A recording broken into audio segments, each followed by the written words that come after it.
Big boss live അപ്ഡേറ്റ്സിലേക്ക് എല്ലാവർക്കും സ്വാഗതം. അങ്ങനെ ഇന്നലെ രാത്രിയിൽ നമ്മുടെ അനീഷിനെ നോക്കിക്കൊണ്ടിരിക്കുന്ന അനുമോളെയാണ് നമുക്ക് ലൈവിൽ കാണാൻ സാധിച്ചത്. അതായത് അനുമോള് ബെഡ്റൂമിലേക്ക് പോയിട്ടുണ്ടായിരുന്നില്ല. ആദിലയും നൂറയും അനുമോളും കൂടി ഇന്നലെ ആ ഹാളില് ലിവിംഗ് ഏരിയയിലാണ് കിടന്നിട്ടുണ്ടായിരുന്നത്. കാരണം അവർ മൂന്നുപേരും കൂടി ഇങ്ങനെ തീരുമാനിക്കുമായിരുന്നു, ഇനിയിപ്പോൾ അവസാന ദിവസങ്ങളൊക്കെ അല്ലേ നമുക്ക് ഇങ്ങനെ ലിവിംഗ് ഏരിയയിലൊക്കെ കിടക്കാമെന്നിങ്ങനെ തീരുമാനിച്ചിട്ട് അവിടെയാണ് ഇന്നലെ കിടന്നത്. ഇനി ചിലപ്പോൾ അനീഷ് വിചാരിച്ച് കാണാം അങ്ങനെ ഒരു ഇഷ്യൂ ഉള്ളത് കൊണ്ടാണോ അനുമോള് ബെഡ്റൂമിൽ വന്ന് കിടക്കാതെ അവിടെ പോയി കിടന്നത് എന്നൊക്കെ.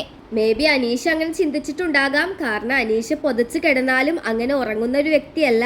അനീഷ് വളരെ ശ്രദ്ധയോടെ ഓരോ കാര്യങ്ങളും നിരീക്ഷിക്കുന്ന ഒരു വ്യക്തി തന്നെയാണ്.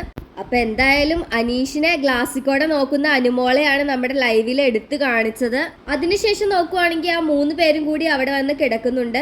അനീഷിന്റെ ഒരു അനക്കം പോലും അവിടെ നമുക്ക് കാണാൻ സാധിക്കുന്നുണ്ടായിരുന്നില്ല. പുള്ളിക്കാരൻ നേരത്തെ തന്നെ കിടന്നിട്ടുണ്ടായിരുന്നു. പിന്നെ ഇന്നത്തെ എപ്പിസോഡിലേക്ക് വരുവാണെങ്കിൽ ഇരുവരും തമ്മിലുള്ള പ്രണയത്തെ ഒരു വിവാഹത്തിലേക്ക് എത്തിക്കുന്ന ലാലേട്ടനെയാണ് നമുക്ക് കാണാൻ സാധിക്കണത്.